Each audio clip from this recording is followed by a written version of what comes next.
পরিবারসহ হাসিনার বিরুদ্ধে সাক্ষ্য গ্রহণের শুনানি আজ। নিবন্ধনের জন্য এনসিপি সহ 16 দল বাছাইয়ে উত্তীর্ণ। ইনশাল্লাহ অতি শীঘ্রই আপনাদের সঙ্গে সরাসরি দেখা হবে। নতুন 100 টাকার নোট আসছে বাজারে, জানালো কেন্দ্রীয় ব্যাংক। ইকুয়েডরে নাইট ক্লাবে গুলিতে 8 জনের মৃত্যু। দক্ষিণ আফ্রিকাকে হারিয়ে চ্যাম্পিয়ন বাংলাদেশের যুবারা। আসসালামু আলাইকুম, বার্ড নিউজ 24-এ আপনাদের সবাইকে স্বাগত জানাচ্ছি। আমি নাইমা আক্তার কেয়া। এতক্ষণ দেখছিলেন সংবাদ শিরোনাম, এখন দেখবেন বিস্তারিত। রাজকের পূর্বাচল নতুন শহর প্রকল্পে প্লট দুর্নীতির অভিযোগে পৃথক 3 মামলায় ক্ষমতাচ্যুত সাবেক প্রধানমন্ত্রী শেখ হাসিনা ও তার পরিবারের বিরুদ্ধে বাদীর সাক্ষ্য গ্রহণের শুনানি আজ সোমবার সকালে ঢাকার 5 নম্বর বিশেষ জজ মোহাম্মদ আবদুল্লাহ আল মামুনের আদালতে এই শুনানি অনুষ্ঠিত হবে। এসব মামলার সাক্ষ্য দেওয়ার জন্য দুদকের উপপরিচালক সালাউদ্দিন, সহকারী পরিচালক আফনান জান্নাত কেয়া ও SM রাশিদুল হাসানকে আদালত হাজির হতে সমন জারি করা হয়েছে। এর আগে ক্ষমতার অপব্যবহার করে পূর্বাচল নতুন শহর প্রকল্পে 30 কাঠা সরকারি জমি বরাদ্দ নেয়ার অভিযোগে মামলা করে দুদক। এসব মামলায় শেখ হাসিনার ছেলে সজীব ওয়াজেদ জয় ও মেয়ে সাইমা ওয়াজেদ পুতুল সহ 47 জনকে আসামি করা হয়। তরুণদের নেতৃত্বে নবগঠিত জাতীয় নাগরিক পার্টি এনসিপি সহ নিবন্ধন প্রত্যাশী 16টি রাজনৈতিক দল যাচাই বাছাইয়ে উত্তীর্ণ হয়েছে বলে জানিয়েছে নির্বাচন কমিশন। গতকাল রোববার ইসির অতিরিক্ত সচিব KM আলী নেওয়াজ এ তথ্য নিশ্চিত করেন। তবে উত্তীর্ণ দলের সংখ্যা আরও বাড়তে পারে বলে অপর একটি সূত্র আমাদেরকে নিশ্চিত করে। ওই সূত্রের মতে এই সংখ্যা 22টির মতো হবে। যোগ্য দলগুলোর তথ্য মাঠ পর্যায়ে যাচাইয়ের জন্য চিঠি দেবে ইসি। এদিকে ইসির অতিরিক্ত সচিব আরও বলেন, এনসিপি নিবন্ধন প্রত্যাশী 16টি রাজনৈতিক দল যাচাই বাছাইয়ে উত্তীর্ণ হয়েছে।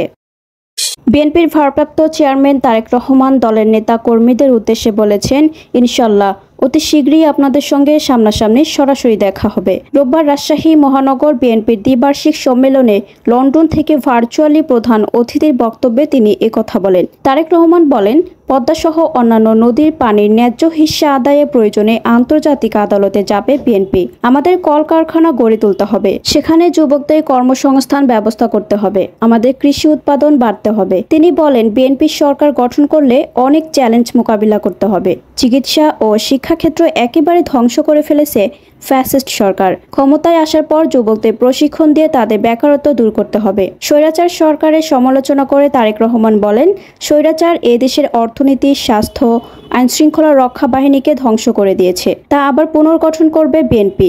সে লক্ষ্যের দিকেই এগিয়ে যাচ্ছি আমরা। তিনি বলেন, ক্ষমতায় এসে দেশ বিদেশে দক্ষ কর্মসংস্থানের ব্যবস্থা গড়ে তুলতে হবে। শিক্ষার আলো শিক্ষার্থীদের মাঝে পৌঁছে দিতে হবে। তাদের ভবিষ্যতের জন্য গড়ে তুলতে হবে।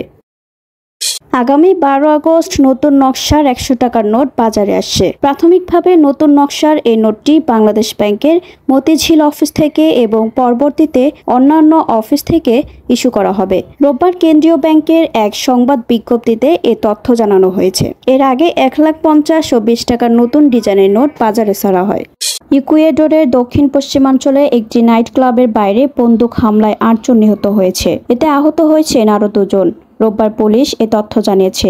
সংবাদ সম্মেলনে পুলিশ জানায়, গুলিতে ঘটনাস্থলেই 7 জনের মৃত্যু হয়। আরেকজন মারা যায় হাসপাতালে নেয়ার পর। নিহতদের বয়স 20 থেকে 40 বছরের মধ্যে। সান্তা লুসিয়াতে এই হামলা হয়। শহরটিতে প্রায় 38,000 মানুষের বসবাস। সম্প্রতি এই রাজ্যে গ্যাং সহিংসতা ঠেকাতে 2 মাসের জন্য জরুরি অবস্থা জারি করেছেন প্রেসিডেন্ট ড্যানিয়েল নোবায়া।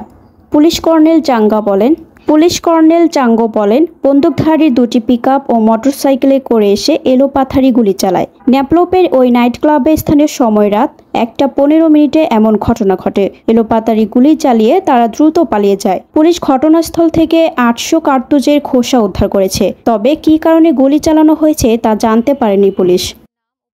জিম্বাবুয়েতে ত্রিদেশীয় সিরিজের ফাইনালে দক্ষিণ আফ্রিকার বিপক্ষে 33 রানে জয়ে ট্রফি নিজেদের করে নিয়েছে বাংলাদেশ অনূর্ধ্ব-19 দল। ব্যাট বলে দারুণ ছন্দে ম্যাচ জেতান রিজান হোসেন। ব্যাট হাতে 95 রানের পর বল হাতে 34 রানে 5 উইকেট নিয়ে ম্যাচ সেরা হয়েছেন রিজান। টস হেরে দক্ষিণ আফ্রিকার বিপক্ষে আগে ব্যাটিংয়ে নেমে রিজানের 95 রানে ভর করে বাংলাদেশের সংগ্রহ দাঁড়ায় 5 উইকেট 269 রান। 270 রানের লক্ষ্যে খেলতে নেমে রিজান হোসেন ও আল ফাহাদের বোলিং টপে 236 রানে থামে দক্ষিণ আফ্রিকার ইনিংস।